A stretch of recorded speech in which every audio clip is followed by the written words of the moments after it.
Hello friends, it's Kayla. Welcome back to my channel. Today I'm doing a very exciting video. Instead of just announcing the Literally Dead book club decisions that I've made for May and June, because I haven't made them yet, I'm going to make them in this video along with you by reading the first chapter of a whole bunch of mystery, thriller, and horror books. And we're gonna find out what sounds exciting and what I want to read with all of you.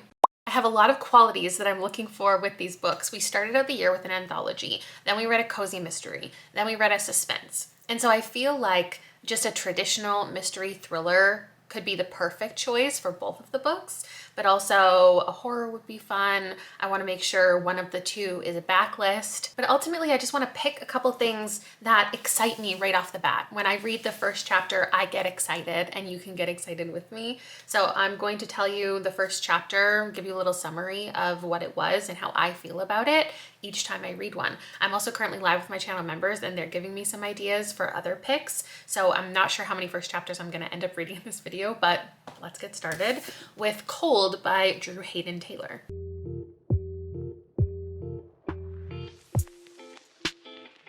The first chapter was 15 pages. It actually felt kind of long, and I know there are a lot of different storylines all happening in here as per the synopsis, but the first chapter we just learned about this woman who was on a plane. She's from the Caribbean. She was with this indigenous teenage boy and the pilot, and they crashed in the first chapter, and that's all we got. And I know that there's a lot happening with her and like writing a story and then a bunch of other things, but honestly, like I didn't really love that first chapter. I'd probably give it like a 6 out of 10. There was a lot of tension, or like obviously, and arguing back and forth, and I just didn't get the sense that this would be a really fun book club pick. It might later, and like that's the struggle with this, is I don't know, but at least I still want to read it personally. Next up, we're doing The Violin Conspiracy by Brendan Slocum. The first chapter was only 6 pages, and it's just about this guy who lost his violin, and it's a lot of foreshadowing or reflecting, I guess. He's like, if I hadn't done this, maybe I'd still have my violin. If I got on the plane 5 minutes later, maybe I'd have my violin. If I hadn't done this, if I hadn't done that. It's a lot of like regret. And then it ended with finding a ransom note. So he clearly, like, his violin was stolen, and somebody said, send $5 million in Bitcoin, blah, blah, blah. And I'm just thinking, like, why is the violin worth so much money? How did somebody know how much it was worth? How did somebody get it? And then also, why are the police taking it so seriously? Like, there must be something that I'm not fully aware of, because I read the first like page of the next chapter too, and he's got like full detectives and investigators there. It's obviously like a famous violin. He's a famous guy, but we've just never read anything for the book club that didn't revolve around a death, a murder. Like, it's a missing item, and part of me thinks that would be so interesting to read together, but also I don't know. I'm giving it a 7 out of 10. Now on to Sisters of the Lost Nation by Nick Medina. So I read the first 15 pages of this one because there was actually a couple things that were happening. There was like day 1, there was day 36, there was a little prologue, and it's about this girl, and she is going through a lot. She's being bullied. There are women or girls who are going missing, and I think now her sister is missing. And there was this really ominous moment where she was walking past a trailer and there was a bowling ball size object moving underneath the stairs, and then suddenly it was gone. So this is like a true supernatural kind of horror, but also is going to have a lot of important commentary, I think, about missing and murdered Indigenous women and girls. The prologue was also really interesting because it talked about like why they think there's a kind of curse happening. Some people were dug up who weren't supposed to be, and I'm giving it a 9 out of 10. Death in the Family by Tessa Weigert is next. I feel like I'm just as interested after the first chapter, which was 16 pages, as I was when I read the synopsis. We haven't done a lot of books where we're following a detective, and I feel like that would be interesting. We got introduced to her, and there's a murder on an island she has to solve. If there's a wealthy man, but is he really dead or is he just missing? I'm giving it an 8 out of 10. Next up, 6 Weeks to Live by Catherine Mackenzie. This was also an 8 out of 10 for the first chapter for my personal enjoyment. But as a mystery book, a potential book club selection, I would give it more like a 4 out of 10 just because the first chapter didn't introduce the mystery. And I don't know what that's going to be without reading the synopsis. The first chapter was 8 pages, and we just met this woman who got diagnosed with brain cancer. She got given 6 weeks to live. We know she has triplets. We know she has a husband who she's trying to divorce, or he's trying to divorce her, but she wants a lot of money. And it looks like there are like upcoming chapters from different people in the family. I'm intrigued, but we didn't really get like a thrilling opening, so this one's kind of hard to decide. She Started It by Sean Gilbert is next. I'm also going to give this one an 8 out of 10. I feel like it's similar to The Guest List by Lucy Foley, where there's going to be a whole bunch of women on this island together for a hen party. And the prologue had the bride like running covered in blood to a boat, and the person on the boat was like, what happened? What's wrong? And then we switched to the first chapter being from one of the women invited on the trip. And she's talking about how there are 4 girls who are all best friends at school, and what was her name? Poppy, the bride, they like weren't very nice to her, but she was still a part of their friend group. And so she's like, well, she wouldn't have invited us if she had any like ill will or bad feelings towards us still. But like that obviously is the vibe that we're getting as the reader, is that she invited them for something like bad to happen. The thing about this one is I've heard bad things about it. Like I kind of want to pick it, but I haven't heard the best things. I'm still giving it an 8. This one doesn't have an audiobook, so I feel like I might not pick it anyway, but I'm going to read the first chapter of No One Dies Yet by Cobby Ben Ben.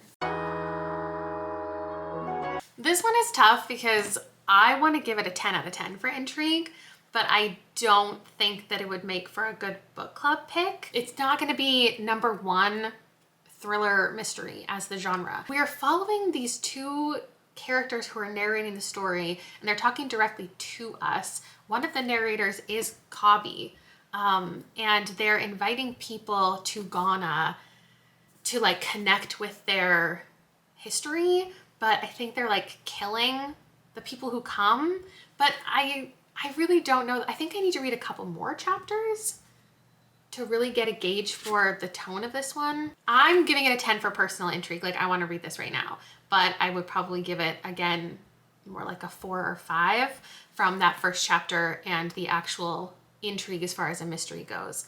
I don't know that people would love this one, but I think I would. Moving swiftly along, we've got Adrift by Lisa Brideau. This was an 8 out of 10 for me. The woman in the story has lost her memory. She wakes up on this boat, she's alone, she has no water, she doesn't know who she is. She has to look in the mirror and she's like, I don't recognize that bitch.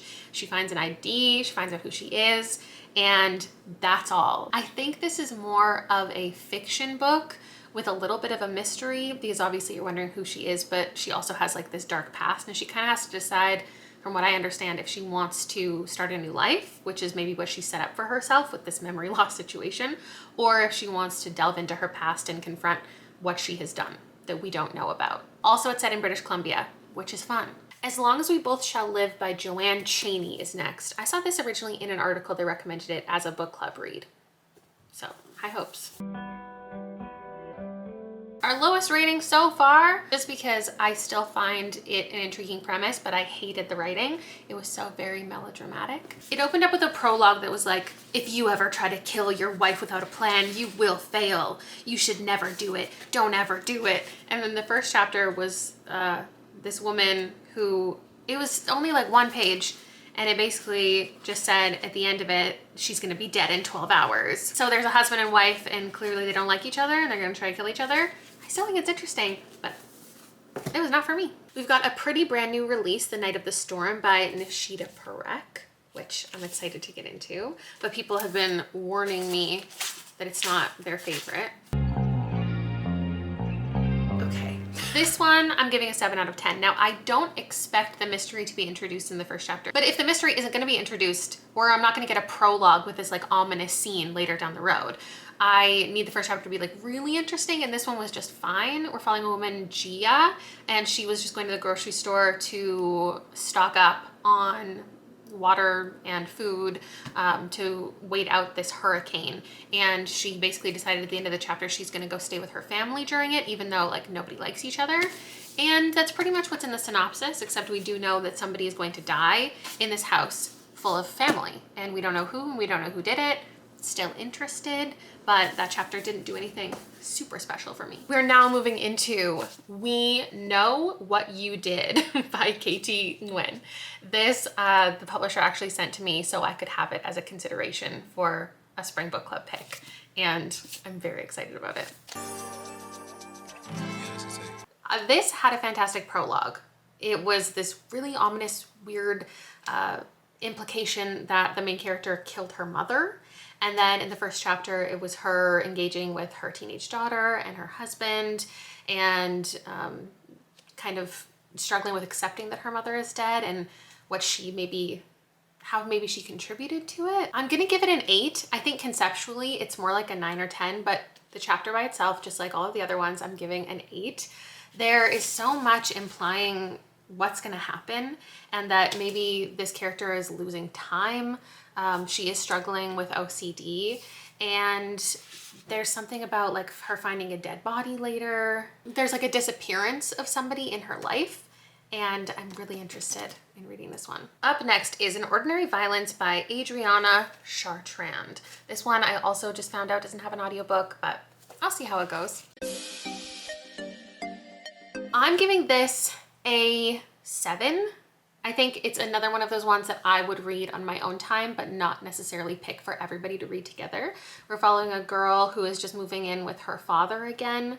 Her brother just got out of prison, and her brother also brought like this weird friend with him, and they're all living together. And the synopsis talks about how they're involved in like this supernatural organization. She has to figure everything out about it. But that first chapter was just vaguely interesting enough to continue, but the mystery didn't really get introduced. I was going to read the first chapter of Some More Things. I was considering continuing, but at this point I already have 5 books that I gave an 8 out of 10 and 1 that I gave a 9. So upon researching and thinking about what other people have been saying about the books beyond just my first impression, there seemed to be a decent amount of positive reviews for these two. So they're things that we could see in the future as selections, I think, or I can just trust that I'll like them later. These two had a lot of reviews from people who I often agree with who really did not like them. So that's steering me away from them. There just has to be a way for me to choose between all of the 8s, what to pick.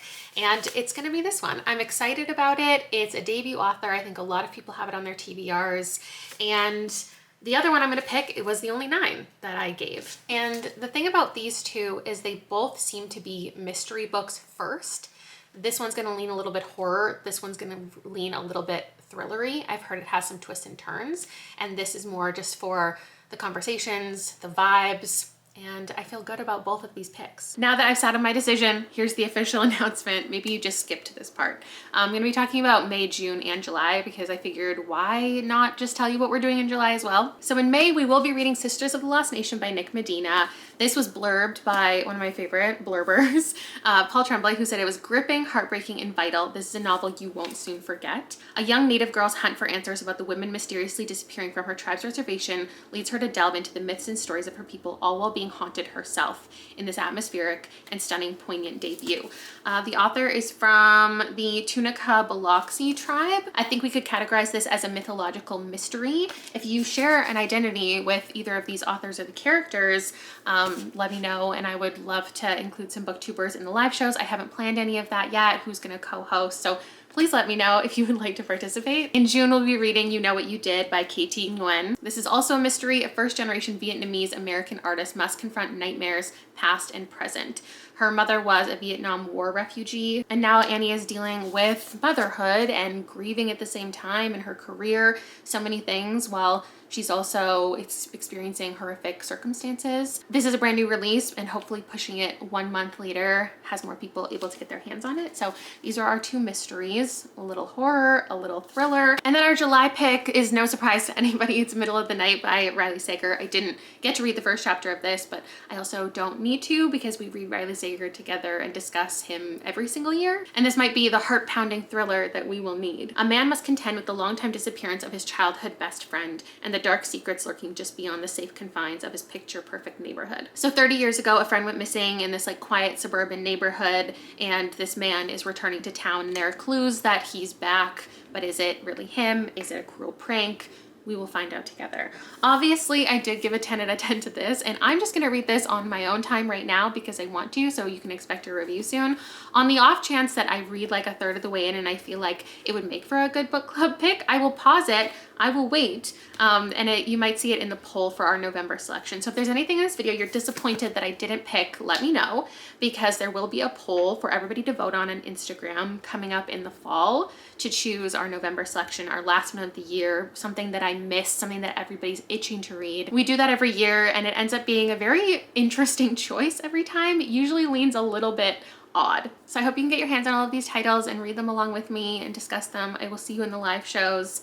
And before then, I will see you in a vlog coming up very soon. Bye!